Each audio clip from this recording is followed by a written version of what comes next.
टेक्नॉलॉजीचं युग आहे, मोबाईलचं युग आहे. रोज एक एक जी वाढत चाललाय. सुरुवातीला 2G होतं, नंतर 3G फॅक्टर आला, 4G आला, 5G आला, 6G आला, 100G जरी आला तरी गुरुजीची बरोबरी कोणी करणार नाही याची मला खात्री आहे. कारण 1000 पिढ्या जेव्हा आम्ही घडवतो, 1000 पिढ्या जेव्हा आम्ही घडवतो त्यावेळेला प्रत्येक पिढीला एक असं काही दिलेलं असतं की जीवालाच कळावं असं देऊन जातात पायी काही. मला आठवतात माझ्या पहिलीच्या बाई नाचताना बागडताना आमच्या बरोबर झिम्मा फुगडी खेळताना, आणि त्यावेळेच्या बाई जेव्हा पावसात आम्हाला नेऊन पावसाचं गाणं शिकवायच्या त्यावेळेला खऱ्या अर्थानं त्या पावसाचा अनुभव आम्ही घ्यायचो. पावसाळे कोणी किती खाल्लेत त्याला महत्व नाही, चिखल कोणी जास्त तुडवलाय त्याला महत्व आहे. आणि म्हणूनच आपल्यासारख्या गुरुवर्यांना आजही आपली मुलं रस्त्यात दिसल्यानंतर या ठिकाणी अगदी शिर खाली झुकवतात. कोणाच्याच नशिबामध्ये एवढं पुण्याईचं काम नाही जेवढं काम आपल्या नशिबात आहे. आणि म्हणून सेवानिवृत्तीचं वय तुमची निवृत्ती नाहीये, तर सेवानिवृत्तीच्या वयानंतर आयुष्याची नवी आवृत्ती सुरू होते. आणि ही नवी आवृत्ती तुम्ही सगळे एकत्र आलात, तुमच्या चेहऱ्यावरचं प्रसन्न हास्य पाहताना, एकमेकीला आलिंगन देताना, एकमेकाला तेवढ्याच प्रेमानं जवळ घेताना आणि आनंदानं एकमेकाच्या सुखदुःखाची शेअरिंग करताना एक वेगळा आपण आनंद उपभोगतात. मला माहिती आहे सेवानिवृत्तीनंतरचं आयुष्य कसं असतं. बऱ्याचशा वेळेला आपल्याला काही जण डस्टबिन सुद्धा म्हणतात. एक कोपऱ्यातली जागा, ती सुनबाई सुद्धा लग्नाच्या वेळेलाच विचार करते की डस्टबिन आहे का, पण तिला याची कल्पना नसते की भविष्यात तिचं सुद्धा डस्टबिन होणार आहे. त्यावेळेला डस्टबिन फास्टबिन होणार आहे. आणि म्हणून या ठिकाणी तुमची जे सुखदुःखाची जे चर्चा आहे त्याचं कारण मूळ हेच आहे की माझं जीवन कसं चालू आहे, माझा जीवनक्रम कसा चालू आहे. आणि मला वाटतं महाराष्ट्रातलं कल्याण हे एकमेव शहर असावं. आणि सन्माननीय Nikumbh sir, Deore sir, Sonje sir, More sir यासारखी मंडळी असतील, देशपांडे मॅडम असतील, रावराणे मॅडम असतील, विमल राणे मॅडम असतील, या सगळ्यांनी तुम्हाला एकत्र बांधून ठेवलेला आहे. आणि म्हणून आजचा हा सुदीन आपल्याला पाहायला मिळतो आहे. आजी सोनियाचा दिनू, वर्षे अमृताचा गणू. ऐका, अगोदरच तुम्ही पावत्या फाडलेल्या आहेत, त्यामुळे टाळ्यांवर येणारा GST आणि टॅक्स त्याच्यामधूनच पे होणार आहे. माझी मुलगी फिजिओथेरपिस्ट आहे, डॉक्टर आहे, आणि तिनं मला सांगितलंय की पप्पा अर्धा तास जर सतत टाळ्या वाजवल्या तर साधारण 6 ते 8 महिने आयुष्य आपलं वाढतं, चैतन्यदायी होतं. आणि म्हणून पूर्वीच्या काळी भांडणं करताना सुद्धा स्त्रिया टाळ्या वाजून भांडणं करायच्या. त्याचं कारणच हे होतं. आणि म्हणून कार्यक्रमामध्ये ज्या वेळेला एखादी व्यक्ती बोलताना आपल्याला एखादं वाक्य अपील झालं तर तुमच्या एवढी दाद देणारी व्यक्ती या महाराष्ट्रात सापडली. आत्ताला जाताना सूर्याने प्रश्न केला, माझ्यानंतरचं माझं काम कोण करणार आहे. शरमले सारे ग्रह तारे. तेवढ्यात एक मिणमिणती पडली पुढे आली आणि म्हणाली, माझ्याच्यानं शक्य तेवढा प्रकाश मी नक्की देण्याचा प्रयत्न करीन. आणि अशी मिणमिणती पडली आली ती म्हणजे सन्माननीय निकुंभ सर. 2004 साली संस्थेची स्थापना होते काय, आणि मग याच पणतीचं रूपांतर मशालीमध्ये करण्यासाठी एक धगधगती मशाल निकुंभ सरांच्या बरोबर आली, ती सन्माननीय फुलेजी देवरे सरांच्या रूपाने. कविवर्य मंगेशजी पाडगावकर साहेबांनी एका कवितेमध्ये छान सांगितलंय, सांगा कसं जगायचं, सांगा कसं जगायचं, कणत कणत की गाणं म्हणत, आपलं आपणच ठरवायचं कसं जगायचं, कणत कणत की गाणं म्हणत. ऊन ऊन 2 घास कुणीतरी वाटतच ना, बरोबर की नाही. ऊन ऊन 2 घास कुणीतरी वाटतच ना. अशा वेळेला तुमची आठवण नकळत कोणीतरी काढतच ना, बरोबर की नाही? मग त्या ठिकाणी त्यांचं मी त्या ठिकाणी थोडसा शब्दाच्या थोडंसं बाहेर येतोय की दुवा देत हसायचं की शाप देत बसायचं, आपलं आपणच ठरवायचं, सांगा कसं जगायचं, कळत कळत की गाणं म्हणत. आता खास तुमच्यासाठी पेला अर्धा भरलाय असंही म्हणता येतं, आपला अर्धा पेला भरलाय. आपण आयुष्य पूर्ण जगलो आहे, पण आपलं आयुष्य फक्त बौद्धिक वय आपलं बौद्धिक वय आहे तेवढंच आहे, आपलं मानसिक वय आहे तेवढंच आहे, फक्त आपलं शारीरिक वय जास्त झालेलं आहे. त्यामुळे लक्षात ठेवा, 70व्या वर्षामध्ये सुद्धा 80व्या वर्षामध्ये सुद्धा आपण त्याच जिद्दीनं उभं राहिलं पाहिजे. शासनाला सांगायचंय अजून मूळ पेन्शन मला घ्यायची आहे आणि मला अजून कार्य करत राहायचं आहे. आणि म्हणूनच या सर इकडे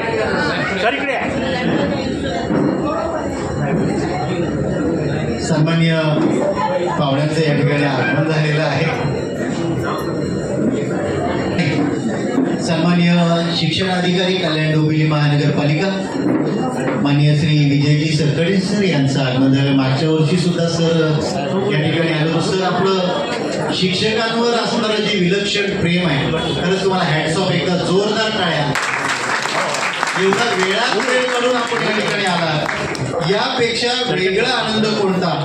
आणि म्हणून या ठिकाणी मी आवर्जून एक गोष्ट सांगेन की एकदा एक शिक्षक परिषद भरली होती आणि नवनवीन शिक्षण तज्ज्ञ त्या ठिकाणी बोलावले होते. प्रत्येक शिक्षण तज्ज्ञ सांगत होता की आता आपण विद्यार्थ्यांना अध्यापन कसं केलं पाहिजे, विद्यार्थ्यांना आपण कशा पद्धतीने टॅकल केलं पाहिजे. पण एक सेवानिवृत्त झालेले गुरुजी आणि बाई हसत होते, त्यांच्या प्रत्येक क्लुप्त्या ऐकत होते. आपण अशा प्रकारे ऑडिओ व्हिडिओ लावला पाहिजे, अशा प्रकारे आपण ऑनलाईन विद्यार्थ्यांना अध्यापन केलं पाहिजे.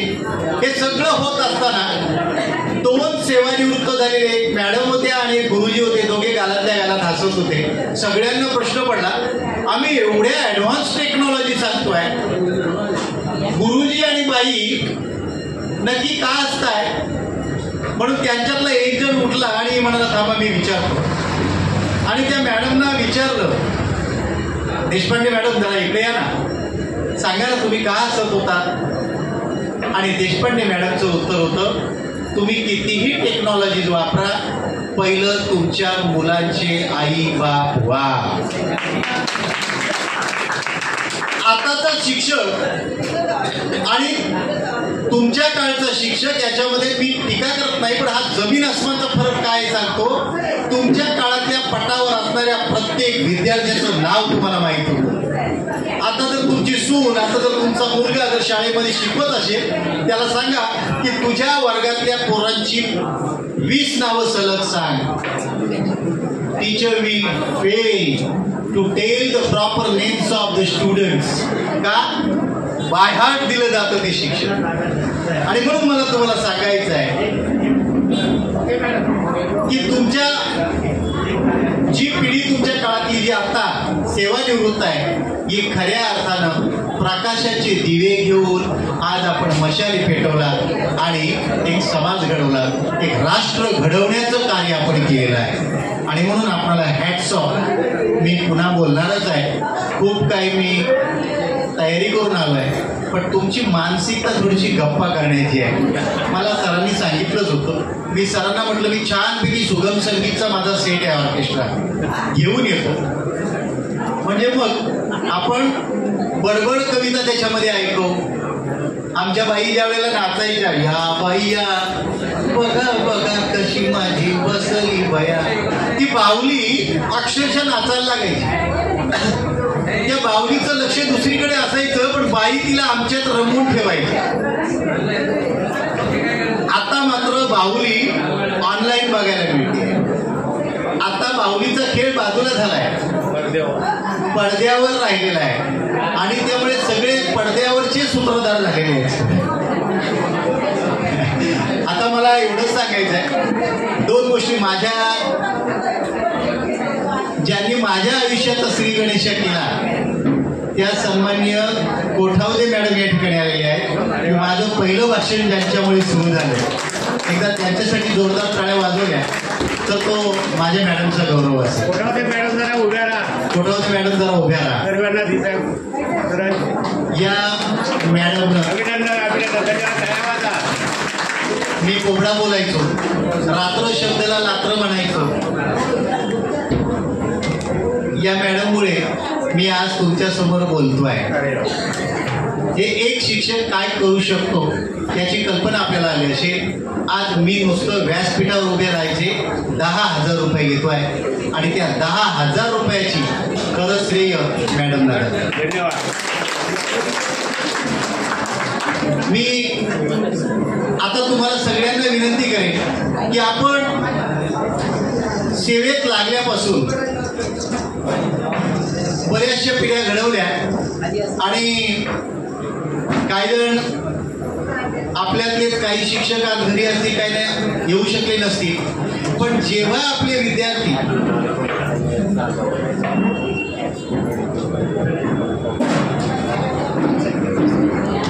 कितना हसीन इत्तेफाक था, कितना हसीन इत्तेफाक था. रात अमावस की थी और मेरे पास जान था, मेरे पास जान था. खऱ्या अर्थानं आजच्या शिक्षकाची एक वेगळ्या प्रकारची मोलाची देणगी आपल्याला इथे पाहायला मिळते आणि म्हणूनच ही नवीन पिढी एक आगळा वेगळा आनंद घेते आहे. याचं कारण तुम्ही आहात. आपल्या सगळ्यांना मी मानाचा मुजरा करेन. शिक्षक कधीच माजी शिक्षक म्हणून तुमच्या पुढे कधीच टॅग लागत नाही. याचं कारण हे आहे कारण शिक्षक कधीच रिटायर्ड होत नाही आणि समाजात जिथे कुठे जातील तिथे शिक्षक आले तर एक आदराचं स्थान असतो. मी एक साधं उदाहरण सांगेन. मी 2 वर्षापूर्वी धारावीमध्ये एक मोठा कार्यक्रम होता आणि त्या कार्यक्रमामध्ये एका हॉटेलचं उद्घाटन होतं. तिथे श्वास चित्रपटाचे जे नायक होते त्यांच्या शुभ हस्ते मनोहर रायबागे जे आता इलेक्शनला उभे होते त्या मनोहर रायबागेंनी हॉटेलचं उद्घाटन ठेवलं होतं आणि अचानक त्यांचे गुरुजी समोर आलेले त्यांना दिसले. त्यांनी त्या उद्घाटकांना विनंती केली, एक विनंती करू का, माझे गुरुजी आलेले आहेत तर गुरुजींनी जर फीत कापली तर चालेल का, उद्घाटक म्हणून मी तुम्हाला घोषित करतो. आणि त्या मनोहर रायबागे साहेब मोठे आहेत, मुंबईतले उद्योजक आहेत.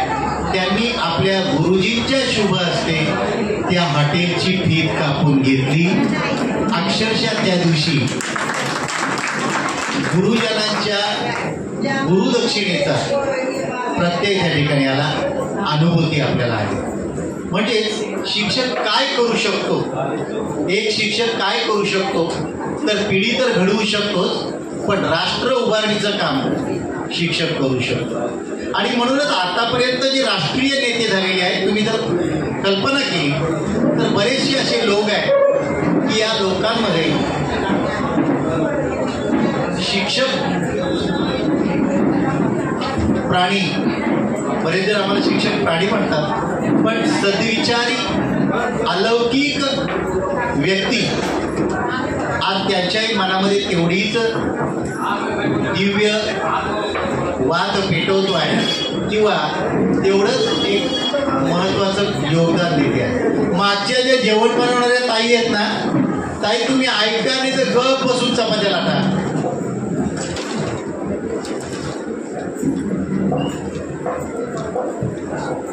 दोन 2004 साली आपल्या सेवानिवृत्त प्राथमिक शिक्षक संघाची स्थापना झाली. ज्या वेळेला चळवळीमध्ये संघटनेमध्ये काम करत असणारी जी व्यक्ती असते, आपण फक्त वर्षातून एकदा येतो पण ह्या लोकांच्या वाट्याला बरेचसे मान अपमान सन्मान येत असतात. मी पाहिलंय या वयामध्ये फुले देवरे सर आणि मोरे सर माझ्या शाळेमध्ये 2 जिने चढून आले होते. का? मला शोधायला आले. आम्ही नाव ऐकून आहोत आणि तुम्हाला आम्हाला भेटायचं आहे. मी तिथे त्या गुरुवर्यांना नमस्कार केला दोघांना. पुन्हा सर मला बोलवत चला, तुम्ही येऊ नका. त्याची तळमळ आमचं त्रैवार्षिक अधिवेशन आहे त्यावेळी. आणि आजही आता सुद्धा मी त्यांना सांगितलं, सर तुम्ही फक्त फोनवर मला सांगत चला, मी येत जाईन. संघटनेमध्ये काम करत असणाऱ्या कार्यकर्त्याची ना घरकना घाटकी ना घरकना घाटका अशी परिस्थिती होत असते. कारण इकडे सुद्धा बरीचशी मंडळी चर्चा यांना काय आहे पुढारपण करायला, आणि तिकडे सुद्धा प्रत्येक ऑफिसमध्ये जाताना त्या ऑफिसरचा मूड सांभाळून आपली कामं करून घेणं. आणि अशा वेळेला बऱ्याचशा काही तुमच्या अडीअडचणी या संघटनेच्या माध्यमातून सोडवलेल्या आहेत. मला वाटतं शिक्षक नेते सन्माननीय देवरे सर हे मानवाधिकार क्षेत्रामध्ये या मानवाधिकार संघटनेमध्ये महाराष्ट्र राज्याचे सेक्रेटरी म्हणून त्यांनी काम केलं. आणि संपूर्ण महाराष्ट्रामध्ये ते फिरत असताना निकुंभ सरांनी नेमकं हेरलं की हा हिरा जर आपण इकडे जर वापरला तर नक्कीच शिक्षक संघटनेला त्याचा फायदा होईल. आए थे जिंदगी में किसी के काम आने के लिए, आए थे जिंदगी में किसी के काम आने के लिए, मगर सारी जिंदगी बिता दी हमने कागज के टुकड़े कमाने के लिए. न शमशान में अलमारी है न कफन को जेब, न शमशान में अलमारी है न कफन को जेब, और ये मौत के फरिश्ते तो रिश्वत भी नहीं लेते, रिश्वत भी नहीं. यहाँ सब कुछ बिकता है यारो जरा संभाल के, यहाँ सब कुछ बिकता है यारो जरा संभाल के, लोग हवा भी बेचते हैं गुब्बारों में भर के, गुब्बारों में भर के. सच बिकता है झूठ बिकता है, बिकती है हर कहानी. सच बिकता है झूठ बिकता है, बिकती है हर कहानी. तीनों लोग फैला है फिर भी बिकता है बोतल में पानी, फिर भी बिकता है बोतल में पानी. फूलों जैसी जिंदगी मत जीना यारो, जिस दिन खिलोगे टूट कर बिखर जाओगी. फूलों जैसी जिंदगी मत जीना यारो, जिस दिन खिलोगे टूट कर बिखर जाओगे. जीना है तो पत्थर जैसे जियो, जीना है तो पत्थर जैसे जियो, जिस दिन तराशे जाओगे भगवान बन जाओगे, खुदा बन जाओगे. आणि म्हणून 86 वर्षाचं वय असताना सुद्धा, सरांचं साधारण 75 वर्ष वय असताना सुद्धा 21 वर्षाच्या मुलासारखं चैतन्य त्यांच्यामध्ये बघायला मिळतंय. हे तुमचं मानसिक वय आहे आणि म्हणून मला तुमचा अभिमान वाटतो. 86 वर्षाची 2 आहे, 86 वर्षाची मंडळी 2 आहेत. आणि त्यांनी शासनाला ठणकावून सांगितलेलं आहे की 100 वर्षापर्यंत पेन्शन घेऊच, आणि जोपर्यंत चंद्रसूर्य आहे तोपर्यंत प्राथमिक शिक्षक कल्याण डोंबिवली महानगरपालिका सेवानिवृत्त संघटनेचं कार्य अखंड असं चालत राहील. आणि या प्रत्येक संमेलनामध्ये या मंडळीचं नाव नक्कीच घेतलं जाईल. कारण वृक्ष लावणारे निघोनिया जाती, तळी विसावती सानथोर.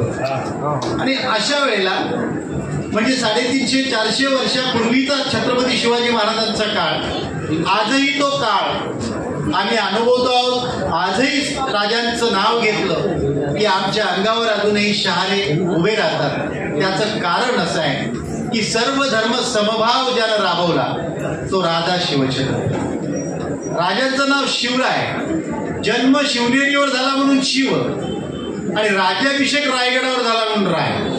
दोन्हींचे अध्यक्षर आहेत म्हणून शिवराय राजांचं नाव त्या ठिकाणी एका महान व्यक्तीने ठेवलेलं आहे. राजांचा दृष्टिकोन बघा कसा आहे. मी तुम्हाला मुद्दाम सांगतोय दृष्टिकोन कसा असावा. राजांच्या राज्याभिषेकाच्या वेळेला जेव्हा इंग्रज काही अधिकारी वकील आले होते, त्यांना प्रश्न पडला की अरे या रायगडावर चढताना आमची 3दा रिपीट झाली, आम्हाला सुद्धा चढायला हैराण झालो आम्ही, तर एवढा मोठा हत्ती कसा काय आणला असेल, ही हत्ती कशी काय आणली आहे. त्यांनी प्रश्न केला की आप इस हाथी को कैसे लेके आए. राजे हसले. राजांनी आपल्या वकिलाकडे पाहिलं, काजी हैदरकडे, आणि काजी हैदरला सांगितलं, काजी बताओ इन लोगों को कि या हम हाथी कैसे लेके आए. त्यावेळेला काजी हैदरने सांगितलं होतं, हमें पता था कि हमारा शिवाजी राजा एक ना एक दिन रायगढ़ पर उनका राज्याभिषेक होगा और इसके लिए जब 2 महीने का ये हाथी था तब हम रायगढ़ पे लेके आए. आमची इन्व्हेस्टमेंट अशी असावी, आम्ही शिक्षक आहोत, आमची भविष्याची इन्व्हेस्टमेंट आमची अशी असावी की वागताना सुद्धा आम्ही प्रत्येक वेळेला एक नटसम्राट मधलं वाक्य तुम्हाला देऊन जातो मुद्दामून, पुण्यातलं ताट द्या पण बसायचं पाठ देऊ नये. हे आप्पासाहेबांना त्यांच्या सौभाग्यवतीनं सांगितलं होतं. जेव्हा गणपतराव बेलवलकरांना 65,000ची थैली भेटली नटसम्राट मध्ये, त्यावेळेला या नटसम्राटानं आपल्या पत्नीला सांगितलं की आपली पोरं आहेत नली आणि नंद्या, यांना आपण पैसे वाटून देऊ. त्यावेळेला सरकार सांगत होत्या, माझं ऐकाल का, 2 शब्द बोलले तर ऐकाल का. कारण गृहमंत्री जो आहे ना त्याच्या एवढी पॉवर कोणाकडेच नाही. आणि आतापर्यंत जेवढे काही निर्णय अवलंबून असतात ते गृहमंत्र्यावर अवलंबून असतात. कोरोनामध्ये सुद्धा जास्तीत जास्त पैशांची प्रचंड उलटापालट झाली ना, ते गृहमंत्रालयात झाली. त्या माऊलींनी अडीअडचणीच्या वेळेला जे घरामध्ये ठेवलेले वाचवलेले पैसे होते ते फटाफट बँकेत जमा केले गेले. त्यांनी पैसे मग ते घरातल्या मुख्यमंत्र्यांकडे दिले. एवढे पैसे जाऊन जरा आपल्या ट्रेझरीमध्ये जरा भरा. आणि त्यावेळेला मग मुख्यमंत्र्यांना कळलं, अरे पुच्छा नोटबंदीच्या वेळेस तेच सांगतोय सर, नोटबंदीच सांगतोय की या नोटा एक भविष्याची गुंतवणूक होती. आणि ही गुंतवणूक हे जे घरातले जे गृहमंत्री असतात ते खूप चतुर असतात. आणि त्यामुळे मला तुम्हाला एवढंच सांगायचं आहे, त्या सरकारांनी आप्पासाहेबांना सांगितलं होतं, हे बघा मी एवढंच सांगते, पुण्यातलं ताट द्यावं पण बसायचा पाठ देऊ. लक्षात ठेवा, आपलं आयुष्य जगताना सुद्धा आपण असंच आयुष्य जगायचं आहे. सन्मान्य देवरे मॅडम सुद्धा या ठिकाणी उपस्थित आहेत. सरांच्या पाठीशी खंबीरपणे सावलीप्रमाणे उभे असणार आहेत. सन्मान्य देवरे मॅडम सुद्धा या ठिकाणी उपस्थित आहे. आपलं हार्दिक स्वागत मॅडम. पण मला एक आश्चर्य वाटतं की नवरा नेता असताना पत्नी त्या ठिकाणी आपल्या नेत्याचं कौतुक पाहते आहे. कारण या नेत्याला वेळेवर जर डबा दिला नाही, वेळेवर जर त्यांना भाजी भाकरी दिली नाही तर नेता लढू शकत नाही. त्यामुळे सेनापतीपेक्षा त्याला रसद पुरवणारा जो ग्रुप असतो तो महत्वाचा आहे. आणि म्हणून सगळ्या आमच्या महिला भगिनींना विनंती आहे, तुमच्यासाठी मला जोरदार टाळ्या वाजवायच्या आहे. मला कल्पना नाही लाडक्या बहिणींमध्ये तुम्ही येताय की नाही, हे दुःख आहे मला. पण तुमच्यातली बहीण या अगोदरच शासनाच्या पाठीमागे उभी राहिलेली आहे आणि शासनाला सांगितलेलं आहे, आम्हाला पेन्शन रूपानं आपली भावबीज येते आहे, वाढवता आली तर पेन्शन वाढवा. कारण गरजा काही थांबत नाहीत. आणि म्हणून मला पाहुणे येईपर्यंत मधला गॅप भरायचा होता. आले पाहुणे, मी सरांना विनंती करतो की सर पाहुण्यांना घेऊन